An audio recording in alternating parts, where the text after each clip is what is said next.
Hi, and welcome along to the Don Robbie channel, joined once again by Fabrizio Romano. Hello, my friend. The transfer expert. It's great to have you on board once again. Fabrizio, I thought I'd wear my England top today because we're on the verge of the Euros, right? So I'm wearing my England top. Where's your Italy top? I don't have it. I'm professional. Come on, man. You've got to be supporting Italy, man. But you're right. I support Italy, of course, but I'm not so confident. I think you have a fantastic team. I think we don't. So that's why maybe you're more excited than me. But let's see, because as you said last time, Italy sometimes when you don't expect anything, they're doing big surprises. So who knows? There's a lot of people, right? There's a lot of people over here in England that are saying that Italy are like the dark horses of the tournament. They're that team that nobody's really talking about, but a lot of people are sort of saying, be careful, Italy could win this. I think I'm not so confident. I think England have a fantastic team, and as I said last time, France are playing other sports, but let's see what happens. So I think you're right to be confident and excited because you have a lot of fantastic players and young talents. So it's the future, it's the present, but also the future. Okay, let's start in Italy, actually. Obviously, Inter Milan, they won the league over there. One of the players who did really, really well was Hakimi. Yes. Now, there's lots of talk that he could be on the move. What are you hearing about Hakimi? Inter need to sell one player, at least one of their best players, because they need to make money. They have a complicated financial situation as many other clubs, not just in Italy, but in the world. So that's why they are discussing for Hakimi to leave the club. Paris Saint-Germain, from what I'm told, they are leading the race. So they offered 60 million euro for Achraf Hakimi. Inter said no because they want 80 million euro for Hakimi. But let's see what happens in the next days, because Inter are still open to negotiate with Paris Saint-Germain. With Chelsea, what happened? They contacted the agent of Hakimi, so they consider him as an opportunity. But at the moment, they are not paying 80 million euro. So that's why now Paris Saint-Germain are pushing and Chelsea are in contact with the agent. I'm told that there is still not at advanced stages with Chelsea, but let's see if in the next days they will bid and they will complete an agreement. Inter want 80 million euro or Hakimi stake. He's a great player, but 80 million. Great. Imagine they paid 1 year ago 45 million euro, and that's included from Real Madrid.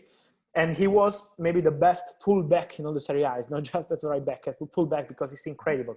He scored like 10 goals, made 12 assists. He's a fantastic player, really, trust me. Maybe after Maicon, the best right back we had in Italy in the last 20 years. Wow. So I would say, yes, he's amazing, but they want 80 because they paid 45 and they think now the value of the player is the double. That's it. You know what, the Inter Milan situation, a lot of people don't understand it. They're like, they won the league.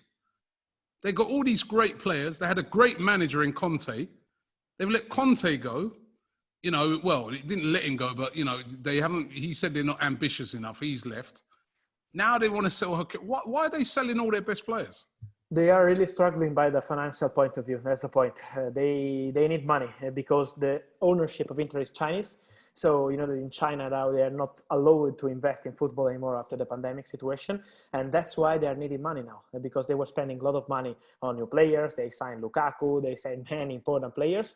But now they need to sell one piece to be back in a good balance, because they're struggling by the financial point of view. And that's also why Conte decided to leave the club. They were enjoying the Scudetto, they were enjoying the league winning, but now they need to sell one player and then restart. Are you surprised as well? You touched on PSG there. Now, PSG really kind of stealing Wijnaldum from Barcelona, because, you know, all since the January transfer window, I've heard you many times saying that Wijnaldum going to Barcelona, everybody was saying it. It looked like set in stone. And at the last minute, PSG have come in and they've got the man. It's been crazy, really. One of the crazy stories, but now we know how it works in transfer market with free agents, because when there is a club involved, it's different. You have to negotiate a fee, so it's a longer process. With free agents, everything can change in 24 hours, and that's what happened with Wijnaldum. So they had an agreement, a verbal agreement with Barcelona. Imagine that Barcelona were planning for the announcement on Monday, this week on Monday. They were planning for medicals in the Dutch national team camp, so they were planning for everything. They had a verbal agreement. The only thing missing was something about taxes between England and Spain. So Wijnaldum was discussing with his agent with Barcelona. In this moment, while they were talking about this detail, Paris Saint-Germain joined the race in 24 hours, in 48 hours. They offered more than double as a salary because it's 9.5 million euro per season for 3 years. They convinced the player. He was really tempted by Barcelona, but it took 24 hours to decide. He asked for 24 hours to decide with the family. It was maybe his last big contract in a top club because he would be 31 soon.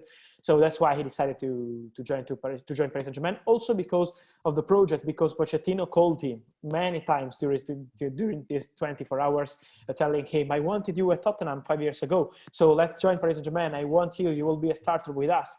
And that's how they did. And when Wijnaldum changed his mind, he decided to join Paris Saint-Germain.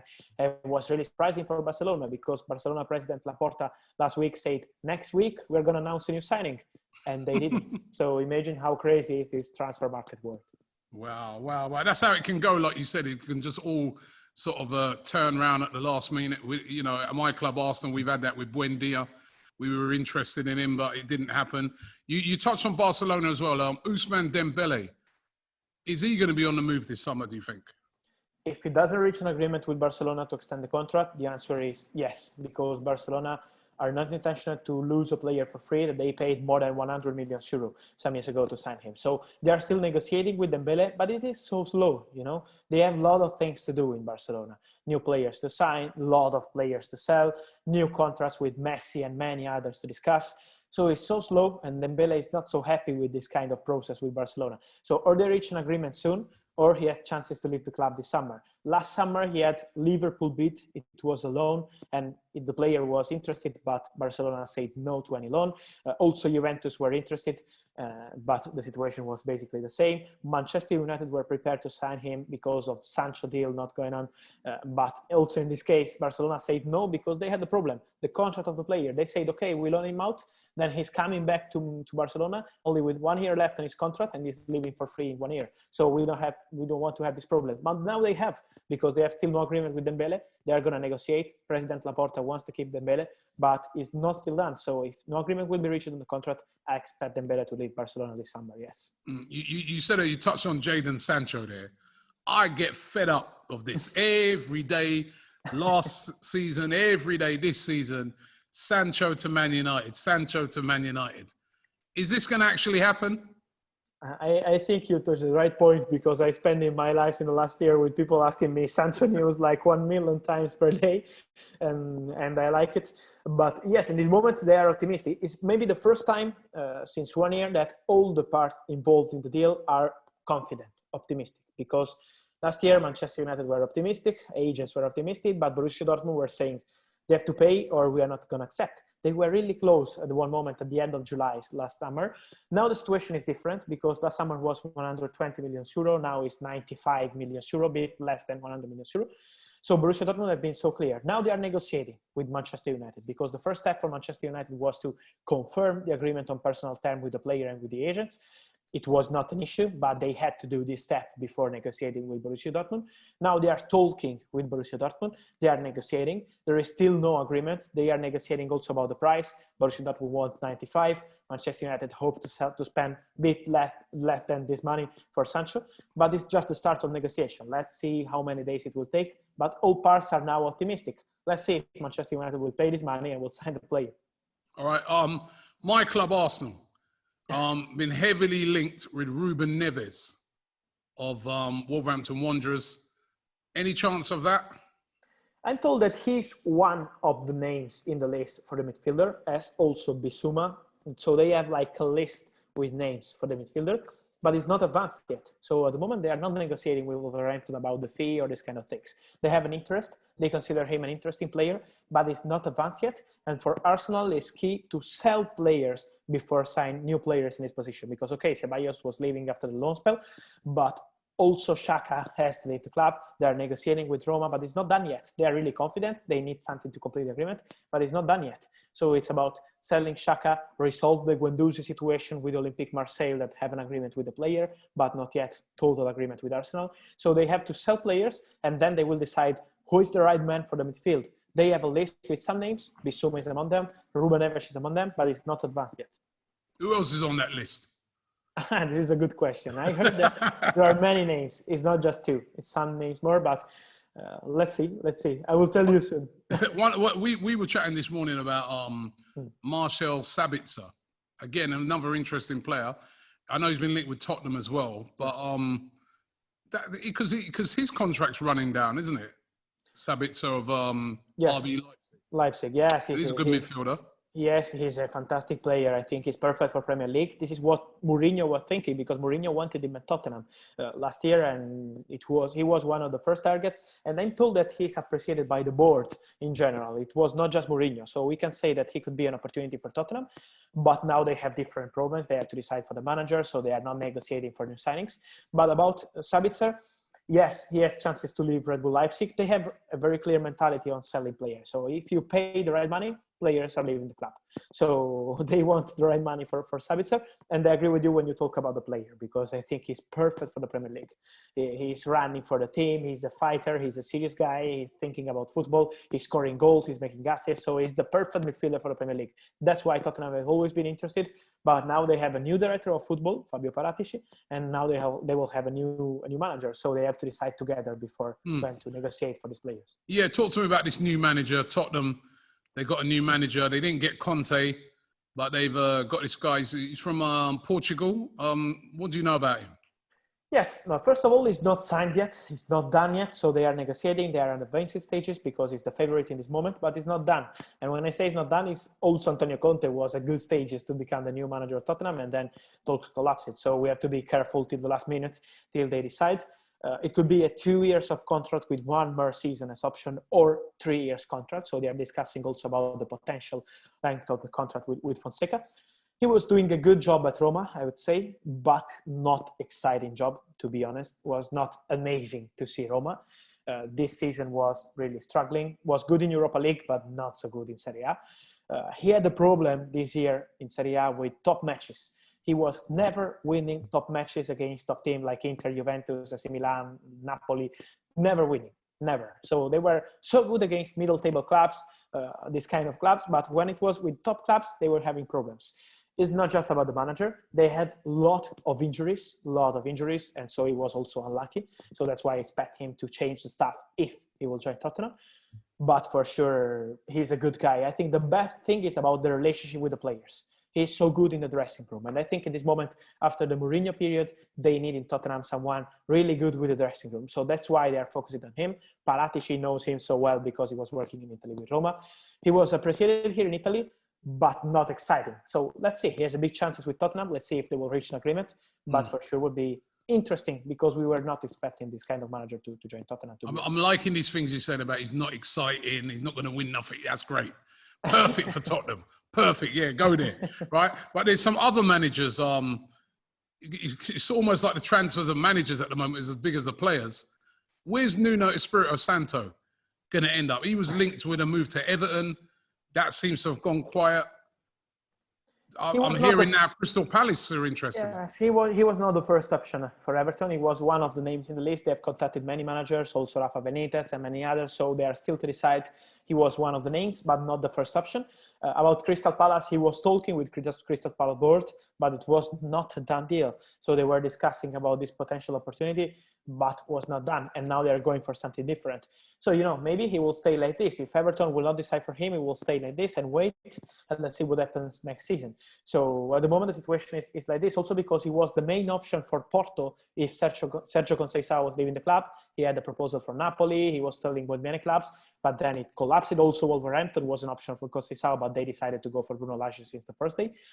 And so let's see. Nuno Espirito Santo has always been in the air for these clubs, but at the moment the only job remains is Everton, and they are focusing on different candidates. So let's see in the next days.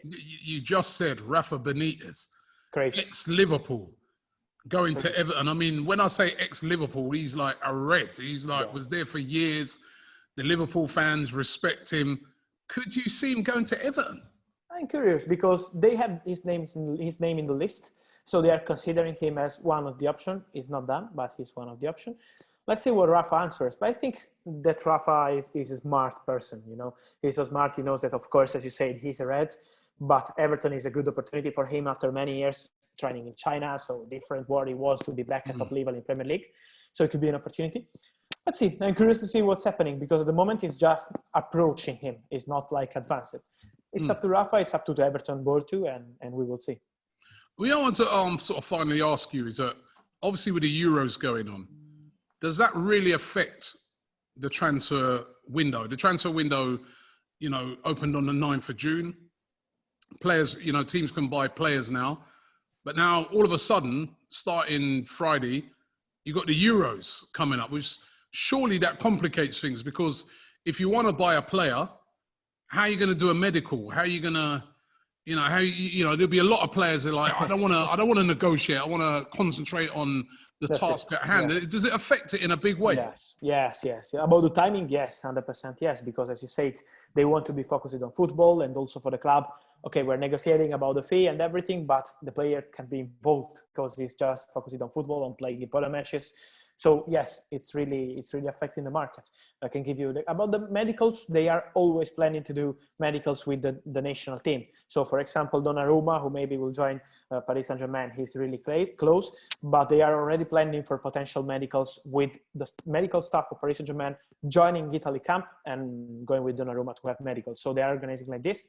But more about the medicals, I would say about the agreement with the player, talking with the player directly about the project is complicated because since the Euro starts, look at Depay also today, he said, I want to be focused on football and not about transfers. I want to play with my national team and then I will decide with Barcelona pushing to sign him. So timing will change. For sure, transfer market is affected and also value of the player because for example, look at Locatelli, Italy midfielder. His value is around 40 million euro now, but he's playing as a starter with Italy in the Euros. He was never playing Champions League. He was never playing Europa League. So it's the first time at European level. Imagine if this guy is playing at top level, for sure his price will go to 50 maybe. So it's changed also about the money. And that's why also many clubs are waiting. They want to wait and see about the price of their players. But why not then, if you're a club, why not try and get business done before? If you know of a player, like you're saying there with Locatelli, right? Yes. Get him before he goes there because then his price is just going to go rising. Because many clubs, many times want to see these kind of guys also in European football, because you never saw Locatelli in European football. So you want to test him to see how is his approach in a top competition like Euros. So he was great in Sassuolo, but he's a small club here in Italy. And they want to prove him in this kind of competition. So you know that he's worth his money. So that's why many times they're waiting. For top players, it's different because, of course, it's because negotiations are complicated. Maybe with Sancho or with Depay, they don't need to test these players, of course, but they are just waiting because negotiations are going on, but the agreement is not complete yet. All right. Well, listen, Fabrizio, make sure you enjoy the Euros. Maybe you can get a little bit of time off over the Euros. No, I hope during the match is maybe the only moment during the summer where you can switch off and look at the match because all people in football are watching at the matches. So you have 90 minutes free. That's it. Well, listen, thank you very much once again. I'll see you next week. We'll be back on. Maybe what we can do, right? Let's both of us look and see if there's any players that we can potentially spot in the first week of these Euros and maybe where they could end up. Sure. We will do it. We will do it. So really, thank you. Always a big pleasure to be together and thank you for the invitation. Thank you very much, Fabrizio. Bye, my friend.